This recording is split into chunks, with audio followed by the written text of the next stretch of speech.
markale kulan wanaagsan daawadayaal intaasi waxay ahaayeen qodobadii warkeena ugu waaweynaa haatanna ku soo dhawaada warkii oo fidsan waxaan idiin warami doonaa anigoo Maxamed Cabdinaasir ayaan la ku horreysiino qodobka ugu horeeya warkeena dhimasho iyo dhaawac ayaa ka dhashay guri ku dumay dad shacab ah ka oo ku yaala gobolkani Banaadir wararkii ugu dambeeyay waxa inoo faahfaahinaya wariyaheena Maxamed Ibraahim Bulbul halkan waxaa ka socda gurmadka badbaadinta ah ee loo sameynayo qoys uu ku soo dumay gurigan hadda waxa la baadigoobayaa gabar yar oo baahiyaha gaarka ah qabto inta la xaqiijiyay ilaa iyo 10 qof ayaa ku dhaawacantay hal qofna waa ku geeriyooday sida ay noo xaqiijiyeen mas'uuliyiin kamid ah maamulka gobolka waxa la hadalnay gudoomiyaha ku-xigeenka arrimaha bulshada waxa uu faahfaahin kooban naga siiyay wixii ka dhacay halkan inna la wa inna ila raajicuun maanta meeshan waxa ka dhacay shil waa degmada Shingaani waa waaxda hawd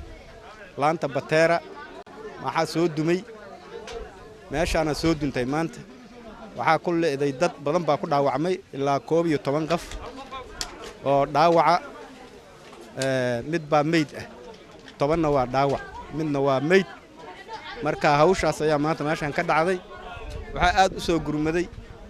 gobolka Banaadir iyo Bishacas iyo kulli waa la soo gurmaday iyo maaragtay degmooyinka waa xamarweyne Shingaani annagoo dhan soo gurmanay iyo xoogsatadii oo iskaashatooyinka kalluunka ee halkan ka kalluumaysanaya dhamaanteen waa soo gurmanay dadkaas ayaa meesha laga soo saaray wax hadda ku jirana ilaa iyo hadda lama oga waxaan qiyaasaynaa gabar inay meesha ku maqan tahay marka waxa waay sidaas wax u dhaceen maanta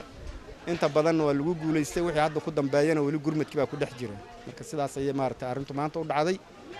intii soo gurmatayna aad baan ugu mahad celinaynaa inta dhaawacantayna Allah u naxariisto ama Allah daaweeyo caafiyo marka arrintaas ayaa maanta meeshan ka dhacday waa meel khatar oo u baahan in dadka laga ilaasho dhamaanteedba inta bannaan laga dhigo si aan shil kale uga imaanin marka hadda horey baan uga xirnay jiingad baan ku wareejinay gudoomiyaha degmada soo horkacay irid baan hatta irid oo dhan baan ka xirnay waa la furtay waa la soo galay dhibkaana ka dhacay maanta guriga soo dumay ayaa ahaa mid qadiimi ah isla markaana horey u burbursanaa hayashee wali waxa taagan cabsi ah in uu saameyn kale uu gurigan ku yeesho dad kale oo Soomaali ah Maxamed Bulbul Universal TV Muqdisho Ra'iisul Wasaaraha Xukuumadda Federaalka Soomaaliya Maxamed Xuseen Roble ayaa magaalada Muqdisho waxa uu kulan kula qaatay guddiga jaamacadaha dalka waxayna ka wada hadleen tayeenta waxbarashada sare ee dalka wariyahna Cabdicasiis Ookay ayaa warbixintan faahfaahinaya Ra'iisul Wasaaraha Xukuumadda Soomaaliya Injineer Maxamed Xuseen Roble ayaa xafiiskiisa ku qaabilay xubno ka socday guddiga jaamacadaha dalka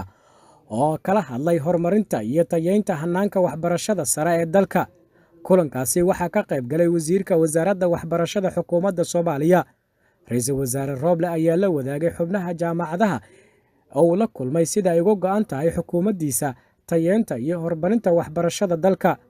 dhankooda xubnaha guddiga jaamacadaha gaarka loo leeyahay ee dalka ayaa ugu warbixiyay Ra'iisul Wasaaraha xukuumadda waxbarashada sare ee dalka caqabadaha ku xeeran iyo fursadaha lagu tayeyn karo waxbarashada waddanka marka uu soo ilaaday kulankaasi waxaa saxaafadda u faahfaahiyay dhammaan qodobada ku saabsanaa tayeynta waxbarashada iyo horumarinteeda ee Ra'iisul Wasaaruhu la yeeshay madaxda jaamacadaha wasiirka wasaaradda waxbarashada hidaha iyo tacliinta sare ee xukuumadda Soomaaliya Cabdullaahi Abuukar Xaaji Injineer Carab waxaan halkan kula kulannay madaxda jaamacadaha ahliga ah ama private-ka ah ee Soomaaliyeed guddi ka socda ay aniga iyo Ra'iisul Wasaaraha xukuumadda Maxamed Xuseen Roble waxaan aad uga wada hadalnay tayeenta waxbarashada horumarinta waxbarashada Ra'iisul Wasaare wuxuu kula dardaarmay inay soo saaraan jiil ku hubaysan cilmi si loola tartamo wadamada dariska iyo caalamka jaamacadaha ayagana waa ay soo dhaweeyeen inay institution ahaan ama jaamacad ahaan ay isdhisaan maamuladooda boorarkooda macallimiintooda deegaanada ay degan yihiin iyo fasalladaba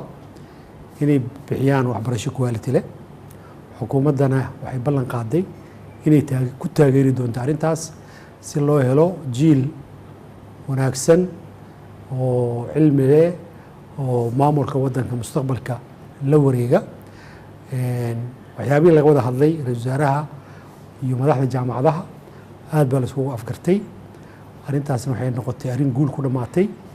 oo iyagana aad ugu farxeen annagana aan soo dhaweynay.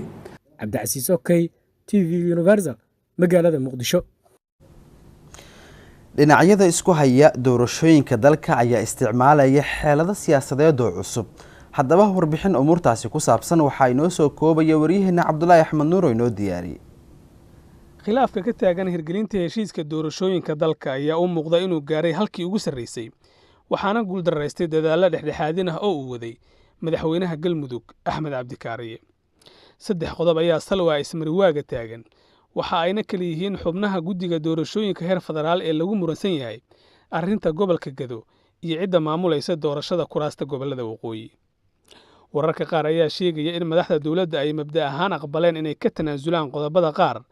balse weli ma cadda arrimaha kale ee la isku diidan yahay. 29 cisho ayaa ka harsan muddo xileedka dastuuriga ah ee madaxweyne Farmaajo, waxaana dhinacyada oo dhan ay isha ku hayaan 8 Febraayo. xukuumadda Soomaaliya waxa ay doonaysaa in la bilaabo doorashada xildhibaanada aqalka sare si ka hor dhammaadka muddo xileedka madaxweynaha ugu yaraan ay diyaar u noqdaan senatarada aqalka sare. arrintan ayay dawladdu u aragtaa tilaabo horey loo qaaday oo ay kaga fogaan karto dhaliilaha ku aadan inaanay waxba ka qaban howlaha doorashooyinka dalka. midowga musharaxiinta mucaaradka waxa ay ku tilmaameen go'aanka xukuumadda ah inay bilaabayso fulinta hannaanka doorashooyinka arrin sii kala fogeynaysa dalka oo aan u adeegin midnimada qaranka. Axmed Maxamed Islaam madaxweynaha Jubbaland oo maanta dib ugu laabtay magaalada Kismaayo ayaa sheegay in ay jawaab ka sugayeen madaxweynaha Galmudug, balse isaga oo aan dib ugu soo laaban ay maqleen in la aqbalay heshiiskii oo aanan wax jawaab laga helin dhinacooda.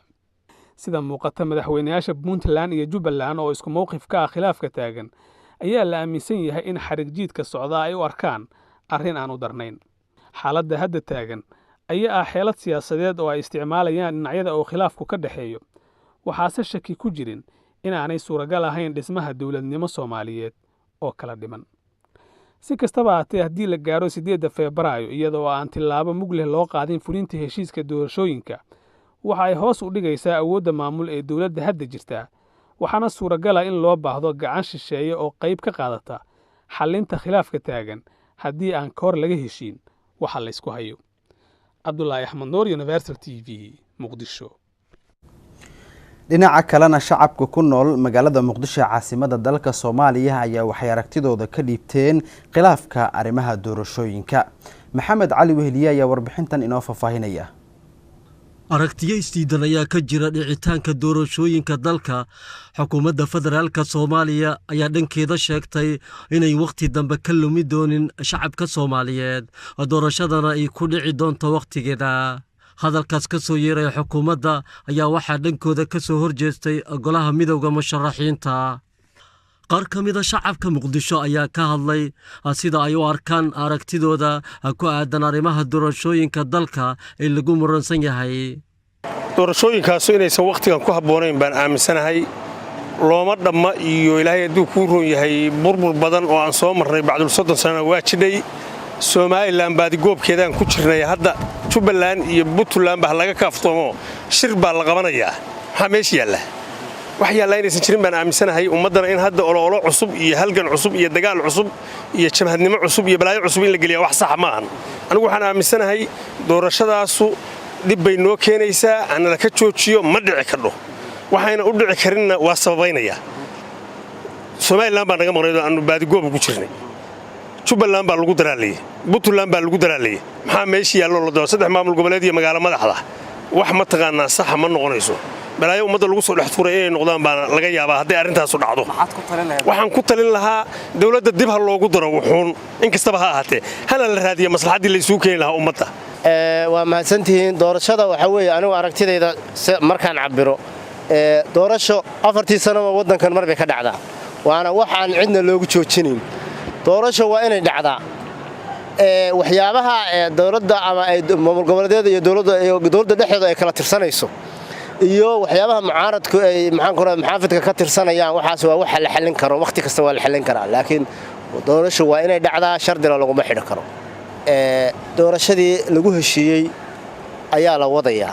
wixii qalqallooca madmadow ana waa laga saarayaa. laakiin doorasho ma raba doorasho la'aan ma jirto dawladduna waanu ku taageersannahay waana ku saxantahay ha wado doorashada doorasho loo dhan yahay in la qabto waa muhiim laakiin waxaan u arkaa mucaaradku ama maamul goboleedyada ka soo jeedeen ama mucaarad kale oo de hadda wax doonayaba ha ahaadeen inaysan dawladnimo iyo doorashaba rabina waxooda waqti lumis ay tahay marka sidaa awgeed wixii khayr lahaa wax maqlayo wax badan baa tanaasul iyo gogol badan iyo wada hadal taagnaayeen marka waxa la yiri marka nin naagtaada doonaya gabadhaada laguma karaa la yiri nin dawladnimadii iyo dalka iyo midna u jeedinay oo qof kaliya u jeedo oo dagaal qofeed iyo shakhsiyaad ama tareeb yar ku jira si wax looga dhaadhacsay ma naqaano annagu wax ka dhaqan ahaan waxaanu soo jeedinaynaa insha Allah wixii wax maqlayo khayr leh iyo dawladuba wax dalka iyo dadka iyo diinta iyo ummadda Soomaaliyeed oo soo daashay wax qabad u ah wax tarna u ah doorasho in lagu dhaqaaqaano soo jeedinaynaa maxamed cali weheliye Universal TV magaalada Muqdisho weli waxaynu ku guda jirnaa wararka ku saabsan arrimaha doorashooyinka shacabka ku nool xaafadda Islii ee magaalada Nairobi ee dalka Kenya ayaa ka hadlay qorshaha dawladda dhexe ay ku hirgelinayso doorashada dalka iyadoo ay ka maqan yihiin qaar ka mid ah maamul goboleedyada dalka sida Puntland iyo Jubbaland warbixintan waxaa Nairobi ka soo diray Maslax Abuukar Xaaji tan iyo markii ra'iisul wasaaraha Jamhuuriyadda Federaalka Soomaaliya Maxamed Xuseen Roble uu ku dhawaaqay in la hirgelinayo doorashada iyadoo banaanka ay ka joogaan maamul goboleedyada Puntland iyo Jubbaland iyo musharaxiinta isbedel doonka ah ee fadhigooda uu yahay magaalada Muqdisho go'aanka ra'iisul wasaarahana ay taageereen qaar ka mid ah maamul goboleedyada iyo gobolka Banaadir ayaa bulshada Soomaaliyeed ee gudaha iyo dibadda dalka ku sugan waxa ay siyaabo kala duwan u arkaan xilligan in doorasho muran uu ka taagan yahay Soomaaliya ay ka dhici karto iyo waxa laga dhaxli karo qaar ka mid ah Soomaalida ku nool xaafadda Islii magaalada Nairobi ayaynu wax ka weydiinay sida ay u arkaan xaaladda cakiran ee siyaasadeed ee dalka uu wajahayo nin asagoo boorso wata iyo baasaboor ajnabi ah inta yimid diidaya in la doorasho la galo in dadku tashado in aayatiinka dalka laga taliyo oo raba asaga inuu xoog baalkii dalku diktatornimo dalka ku qabsado waxba Soomaaliya dan uma hayo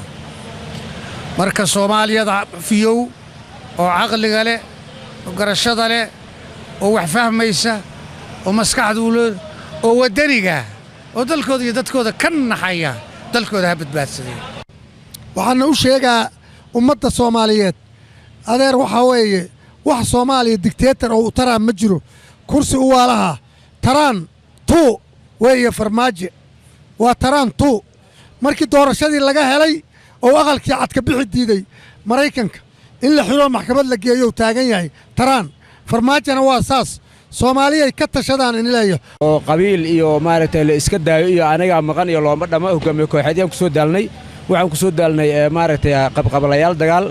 marka haddii madaxweyne oo hogaaminaya Soomaaliya oo yimid kolba kursiga nin baa ku fadhi lahay moogtahay marka anigu waxaan qabaa in madaxweynaha iyo tiimkiisa loo daayo siyaasadda loo daayo dadka odayaasha ah oo maaragtay hadda ayaguna maaragtay ama kursiga soo maray ama hadda danaynayana laftirkoodu xilligooda waxay qaban kareen way qabteen waa ku mahadsan yihiin iyadoo intaas oo dadii ka maqan yahay intaas oo maamul ka maqan yahay waxaan qabaa anigu inaysan suurtoobayn inaan Soomaalida la lumin inaan wadanka la baabi'in inaan wadanka lagu dheerin in wadanka sharcigiisu uu shaqeeyo oo dastuurkiisu uu shaqeeyo oo dastuurka la raaco oo dadka wax garanaya la raaco oo aan ummadda la baabi'in oo aan lagu cayaarin wadanka annaka iskale Soomaaliya iskale Maslax Abuukar Xaaji Universal TV Nairobi gudoomiyaha xisbiga SYPP Maxamed Cabdiraxmaan Khayre ayaa taageeray go'aankii xukuumadda ahaa in la guda galo doorashooyinka dalka Maxamed Ciise Koona ayaa warkan faahfaahinaya shir jaraa'id oo Muqdisho ku qabtay gudoomiyaha xisbiga dhalinyarada ee SYPP Maxamed Cabdiraxmaan Khayre ayaa waxa uu ku sheegay inuu taageersan yahay go'aankii ka soo baxay xukuumadda ee ahaa in la guda galo doorashada go'aankii taariikhiga ahaa ee maalinimadii shalay ahayd ee ka soo baxday ama ay isku raaceen in xukuumaddan ay ku dhawaaqday in dalka doorasho uu aaday run ahaantii 9 bisha koowaad 2020 waxay ahayd maalin taariikhi ah waayo waxaan ognahay in muddo ah in arrimaha doorashooyinka ay cakirnaayeen saas darteedna maalinimadii shalay ahayd go'aanka xukuumadda ay qaadatay oo ahaa go'aan taariikhi ah walwalka iyo sii jiitinka doorashooyinkana soo afjaray sidoo kale waxaan rabaa inaan u mahadceliyo madaxweynayaasha dowlad goboleedyada koonfur galbeed hirshabeelle iyo galmudug iyo gudoomiyaha gobolka banaadir oo ka qaatay qayb weyn dadaaladii loogu jiray fududeyntii iyo sidii dalka doorasho u aadi lahaa waana ku ammaanaynaa go'aanka iyo mowqifka ay ku garab istaageen ama ay ku taageereen dowladda federaalka waxaan rabaa ummadda Soomaaliyeed inaan u bayaaniyo in muddo ah siyaasiyiinta inta badan danleeda ah hadda inta badan yani aan ognahay hotel Jazeera inuu fadhigooda yahay inay muddo fara badan dowladda hadda jirto ay ku eedeynayeen in yani aysan diyaar u ahayn inay dalka doorasho geliso muddo kororsiimana ay u socoto taa beddelkeeda markii ay beenooday dowladdan ay diyaar u tahay inay doorasho aado beddelkeeda waxaa la sameeyay maran habaabin iyo in la daaliyo nidaamkii geedi socodkii doorashooyinka taasna waxay dhabarjab ku tahay dimuqraadiyadda iyo nidaamka Soomaaliya 4 sano mar doorasho lagu gali jiray ayaa la rabaa in meesha laga saaro dadka na la maran habaabiyo oo loo sheego waxaan jirin waxaan ognahay shacabkeena inay yihiin shacab yani diyaarsan abaabulan maskaxdooda biseel badan oo gaaray maantana aysan diyaar u ahayn in siyaasi danley ah oo ku orkacsado si tiiso uu helana oo dalkan u galiyo qalalaaso amni iyo mid siyaasadeedba maxamed ciise koona Universal TV Muqdisho munaasabadu musharaxnimadiisa xildhibaannimo uu ku shaacinayay Maxamed Qaasim Cali Waxar ayaa maanta lagu qabtay magaalada Muqdisho Cabdiraxmaan Shoodha ayaa warkan faahfaahinaya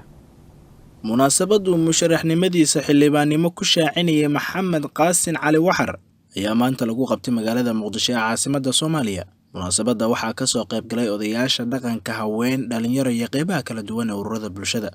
ugu horreyn waxaa goobta ka hadlay qaar ka mid ah odayaasha dhaqanka iyo haweenka ka soo qayb galay munaasabada maxamed cali soo dhawow dad badan baa ka horreeyay ayagoo raxo musharaxiina calafkaagaad qaadaysaa waxaad yeelaysaa adoo calafkaaga ku kalsoon ilaahay inuu wuxuu ku calfaadan waaynin haddaan nahay beesha rawaash marke waan ku soo dhawaynaynaa nimaan soo wada shaqaynay oo duruufo adag ku soo shaqeeyay weeye waa nin dhalinyaro ah waa nin aad u firfircoon waxaan leenahay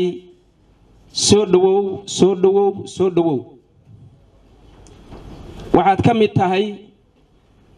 kuwii horay u sharaxnaayo xafladahan iyo kuwa la mid ah dhigay waxaadna ka mid noqon doontaa kuwa soo socdo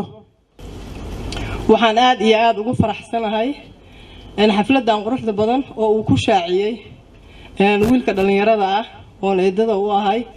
xildhibaannimadiisa Maxamed Qaasim Cali oo ah maxaan ku dhahay aqoon-yahan ka mid ah aqoon-yahanada beesha waa nin aan dhihi karo runtii aad iyo aad nin u firfircoon oo dhalinyaro ah oo maxaan ku dhahay ka bixi kara kaalinta iyada oo si wanaagsan oo waafi ah xilkiisa u gudan kara oo ku habboon weeye waxaan codsanayaa in maxaan ku dhahay aad soo wada dhaweysaan dhammaantiin marti sharafta marka musharax maxamed soo dhawow baan ku leenahay fadhigaan waxaan u aragnaa inaad ogeysiisay haddii aanu nahay Soomaali ama qoyskaadaba inaad musharax tahay una tahay kursigii federaalku cidda ay ku lahayd marka welcome baan ku leenahay soo dhawow ku soo biir ragaadii hore gabagabadii munaasabada waxaa khudbad dheer oo dhinacyo badan taabanaysa ka jeediyay musharax xildhibaan 2022 Maxamed Qaasim Cali Waxar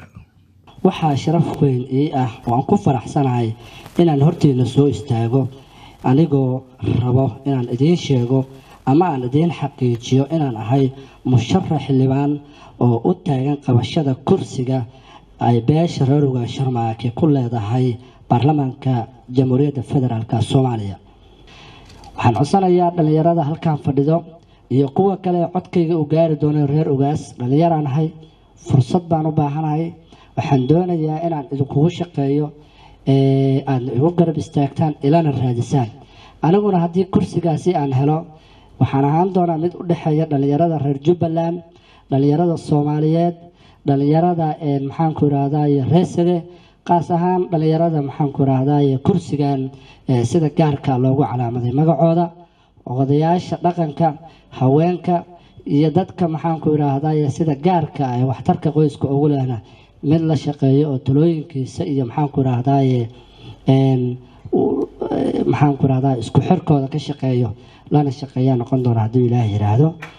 Cabdiraxmaan Shoode, Universal TV, Muqdisho.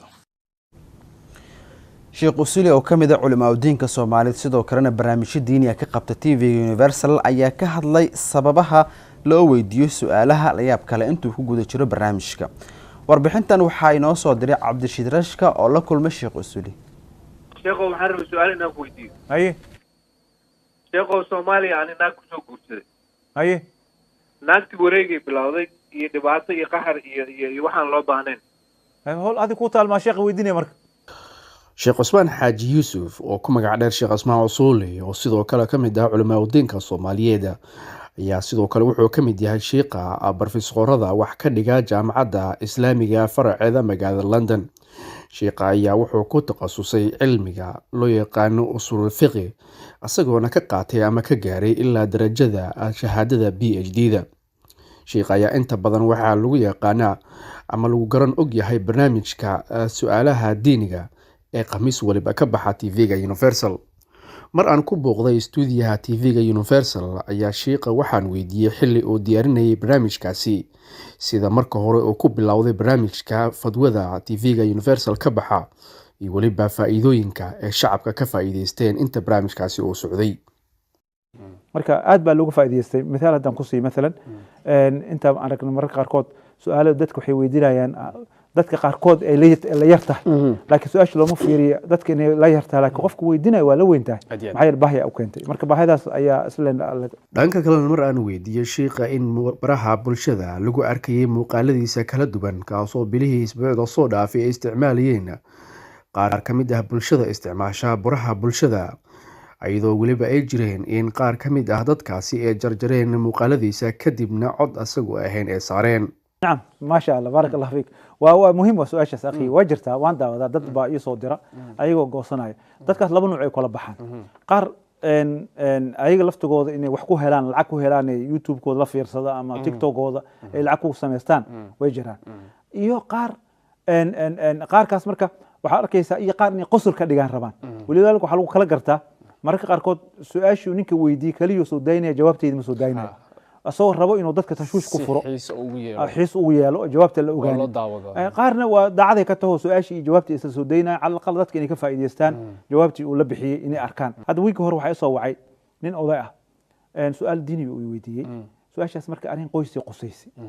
وقويسكي قصيسي أصلا دعادي كأهي لكن وحي اللي صوت جرى سؤالي هذا الشيء يصير صوت جرى قرابدي يا مقشي عندي ريرك أصدق عليه نينك يصو بيقول لي شيخ هذا الكي أنا عد مؤجين أنا كويدي codkayga la gartana magacna ma sheegin codkayga la gartay reerkii anaga waa kala taaganay marka dadku waxa leeyahay wax jarjaray war ilaahay ka baqa sida la socotaanba maanta oo kale oo maalin khamiis ah barnaamijka TV-ga Universal ka baxay fadwada Sheekh Usuli oo halkaan maalin waliba oo ka tabiyo ayaa hadda waxaa daawanaysaa si toos ah sidoo TV-ga ugu socdo waxaan u jeedaa taleefanada oo kala duwan oo si toos ah mar waliba u soo dhacayaan iyo waliba bulshada Soomaaliyeed oo halkaan ka soo wactimayso ayagoo ujeedku uu yahay in sheekha ugu jawaabo su'aalahooda khaaska ah gaar ahaan kuwa qoyska iyo kuwa kale oo ayaga ay qabaan sheekhana hadda si toos ayuu ugu jiraa bulshadana waa ugu jawaabayaa su'aalahaasi. sidoo kale su'aal ahayd in dadka qaar ay aaminsan yihiin in marka ay timaado marka la weydiinayo su'aasha tooska ah ee barnaamijka u socdo uu jawaabta si sahlan oo sheekha ugu jawaabayo dadweynaha sheekha ayaa arintaasi ku jawaabay dadka su'aalahaas weydiinayo barnaamijku waa muddo gaaban weeye muddadaas gaaban waa aragtay intaasoo kuyu dada telefoon ku jira telefoonka dadka lacaga ku socoto telefoon ay soo waceen lacaga ku socoto yurub uu kasoo wacaya maraykanka kasoo wacay soomaaliya kasoo wacaya qarashaa ku socda marka haddaad tidhaahid mas'alad kastoo lagu weydiiya daliilkeeda halkan sheegaya waxaa laga yaabaa dadka safka ku jira ay lacag badan gelaysaa marka asalkan fiqiga markii la fiiriyo ninka caamaga ah oo su-aasha looga jawaabayo shardi maaha inuu daliil ogaado ninka raba inuu daliil barto oo cilmi barto maraakista ha tago cilmiga ha raacdo si uu daliilka u helo dad saaxiibo ah ayaa waxaa arkaysaa oo aad isdaqaanaan markaa aragtid inaad su-aasha dowladda cadowku ah ama tan mucaaradka cadow markaa sheegtid si ay tahay ugu jawaabtid ama si ay tahay diinta oo ah in sulxi laga shaqeeyo wax laga shaqeeyo inuu u arkaba hadhow markaas inuu mucaarad tahay ama inaad dowladda tahay ku arko oo hadhow kaa goosto ninka ku salaami jiray oo ku soo xiriiri jiray awaaynaysa caqabadaha kala kulmay ka mid tahay cabdirashiid maxamed nuur cabdirashka universal t v london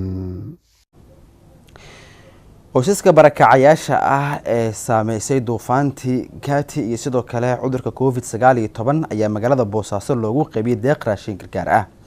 maxamed madani ayaa warkan ka soo diray Boosaaso wasiirka wasaaradda waxbarashada hidaha iyo tacliinta sare ee dowlad goboleedka Galmudug Maxamed Xaashi Dhoore ayaa maanta kormeer shaqo ku tagay qaar ka mid ah iskuulo ku yaala gudaha degmada Gurceel ee gobolka Galgaduud gaar ahaan iskuulada Salmaan Al Faris iyo Al Maamuun Al Azhari iyadoona wasiirka waxbarashada hidaha iyo tacliinta sare ee dowlad goboleedka Galmudug Maxamed Xaashi Dhoore ayaa kormeer ku sameeyay qaar ka mid ah iskuulada ku yaala gudaha degmada Gurceel wariyahina Farxaan Axmed Cabdi ayaa warkan ka soo diray Gurceel wasiirka wasaaradda waxbarashada hidaha iyo tacliinta sare ee dowlad goboleedka Galmudug Maxamed Xaashi Dhoore ayaa maanta kormeer shaqo ku tagay qaar ka mid ah iskuulo ku yaala gudaha degmada Gurceel ee gobolka Galgaduud gaar ahaan iskuulada Salmaan Al Faris iyo Al Maamuun Al Azhari iyadoona wasiirku uu su'aalo weydiiyay qaar ka mid ah ardayda kuwaasi oo ku saabsan mustaqbalkooda waxbarasho iyo kulliyadaha ay jecel yihiin inay bartaan xilliga barashada jaamacadda waxayna ku jawaabeen sidoo kale qaar ka mid ah ardayda ayaa iyana su'aalo ku saabsan dhanka waxbarashada weydiiyay wasiirka waxbarashada hidaha iyo tacliinta sare Maxamed Xaashi Dhoore wasaaradda Galmudug inaan weydiiyo hal su'aal taasoo ah may noo awoodaan inay noo keenaan lab degmada because maalin la keeno waxaan qaadanaa chemistry oo macalinku waa wada xoogaa inuu noo sharaxo laakiin macalinku wuxuu ku leeyahay laabka la iskugu dala hadda ka soo qaad faasiliyeedka kale waxyaalaha markii reactionada la kala furfuraa faasiliyeeda jiro laabka lagu soo furfuraa uu leeyahay anaga galabkii hadii aan laab aadi lahayn degmada laab ma laha noo awoodin in laab noo kantiin mise ku si tala jirtiin in noola keeno laab degmada wasiir maadaama wasaaraddu aysan awoodin in ay iskuulaadka ardada ay fiiga ka bixiso ma u qorsheysan tahay ama ma kala fadhiisata maamulada iskuulaadka oo kale in qoysaska danyarta ah si gooni ah ay ugu naxariistaan uga warqabaan tusaale hal qoys oo danyar waxaa jira 4 qof ay u dhigato iskuulkii 4taas qofna marka qof walbana waxaa laga rabaa si gooniya barnaamij waxa looga rabaa inuu fiigiisii baxsho inkastoo ogsoonahay Al Maamuun iyo iskuulaad kale oo lamidana ay badanaa ay sameeyaan xaaladaha noocaas oo tixgal aan ka warqaba marka wasaaradda ama ka wasiir ahaan wasaaraddu ogsoonaha ma gaarin heerkii bal iska bataa Soomaaliya awoodin laakiin maxaa in kaga qorsheysan arrimaha noocaas oo kale ah inaad maamulayaasha iskuulaadka aad tiraahdaan waxaas wax ka bedela ama wax aad wada qoontaysaan aad u magaciisiisaan taasoo kale wasiirka waxbarashada hidaha iyo tacliinta sare ee dowlad goboleedka Galmudug Maxamed Xaashi Dhoore ayaa uga jawaabay ardayda su'aalaha ay weydiiyeen sidoo kalena waxa uu ku dhiirigeliyay inay ku dadaalaan waxbarashada maadaama ay qaarkood ku jiraan fasalka 12aad ee u dambeeya waxbarashada dugsiga sare laba arrimoodba maadaama su'aashaadu ay muhiim tahay si kadisana aad ii weydiisay waxaan rabaa inaan kuu sheego iskuulkan magaciis Al Maamuun Al Maamuunkiisii kale ee Dhuusamareeb waxaan ka dhignay free $1 xataa laguma dhigto waana iskuul ay dawladdu macallin iyo koronto iyo maamule iyo qarash kasta ay ka bixinayso waxa la yiri iskuulkaas iskuul dawladeed waaye maanta wixii laga bilaabo 1000 arday haday dhigato $1 lagama rabo Al Maamuunkan kale oo aad maanta aad fadhisid duruufta haysataan ku sheegaynaa marka ilaa heer waxaan wadnaa inta aan kabaynaa huma dhamma inuu iskuulkii isku filnaado maadaama uusan markii laakiin aan gaarsiino inuu isku filnaado adigana iyo intaan meeshan fadhisaa lacag la'aan ku dhiganayaan hadii Ilaahay yiraahdo Farxaan Axmed Cabdi TV-ga caalamiga ah Universal Gurceel qoysaska barakacayaasha ay saameysay duufaanta gaati iyo cudurka covid-19 ayaa magaalada boosaaso loogu qaybiyey deeq raashin gargaar ah. maxamed medin ayaa warbixintan ka soo diray boosaaso. in ka badan 300 oo qoys oo kamid ah barakacayaasha ku nool magaalada boosaaso ee sida gaarka ay u saameysay duufaantii gati iyo xanuunka covid-19 ayaa maanta loo qaybiyey deeq raashin ah oo ka timid Stronga Together oo ah urur maxalli ah oo ay ku midaysan yihiin jaaliyadda Soomaalida ee dalka Mareykanka. deeqdan raashinka ah oo ka kooban bur, bariis, sokor iyo saliid ayaa qaar ka mid ah qoysaska ka faa'iideysay waxay ka mahadceliyeen deeqdan la soo gaarsiiyey. waxaan ka tirsanahay dadka kaamka degan hooyooyinka ah waa mahad celinaynaa maadaama noo keenay gargaar degdeg ah annahay dadkii roobka baabi'iyey waa u mahad celinaynaa sidii hadda nidaamka ay ku wadaan yacni aniga hadda anagoo wax baysanay qofka wax ku keeno waa inaa u mahad celisaa. Abdishakuur boqolkiiba maanta qootiga meesha ku nool waa u duceeyeen waana u mahad celiyeen. qootiga waxa meesha ku nool waxa way 1665 qoys hadda maanta waxa maanta lisiina waa ku qanacsan yihiin. gudoomiye ku-xigeenka degmada Boosaaso Siciid Cabdiraxmaan iyo gudoomiye ku-xigeenka gobolka Bari Axmed Cali Cabdulaahi Cirro ayaa u mahad celiyey ururka Stronga Together ee deeqdan soo gaarsiiyey. waxaan u joognaa inay joogaan magaciisa Cabdishakuur wakiilka u yahay Stronga Together inay ka qaybiyaan ku qof oo ay dhibisa oo siinayaan 3 raashinka horyaal oo ah 3 xaaf iyo caagad saliida runtii aad iyo aad baan u soo dhaweynaynaa jooga oo aan filayo inuu saldhigiisu Mareykan yahana halkan wada dheer soo maray aad iyo aad bay ugu mahadsan yihiin. waxaan maanta aanu joognaa kaamka wadajir oo nimankan muxsiniinta ah oo magaca la baxay waa niman culimo ah oo islaam ah oo waxay degan yihiin Minneapolis oo sadaqad u keenay hadii ilaahay ma dadka masaakiinta oo hadii ilaahay ma ay saameysay duufaantii gata iyo hadii ilaahay ma dhibaatooyinka kale to corona uu kamid yahay waxay u keeneen raashinkaas inay siiyaan kun qof bay ilaahay baan boosa ka qaybinaynaa xaafuun iyo meelaha kale tan waxay ilaahay waxaan geenaynaa hadii ilaahay ma iyagana waan tagaynaa hadii waxaan ka soo qaybinaynaa marka kunka qof halkan waxay ku qaybinayaan hadda 2 kaam oo isku jira 500 qoys bay ku qaybinayaan 500 qoys oo kale tan waxay ilaahay ayaaba ka bacdi baan qaybinaynaa oo aad baan ugu mahad celinaynaa waa niman culimo ah oo muxsiniin ah oo ilaahay dartiis u loo baxay waxooda hadii ilaahay ma ay soo urursadeen.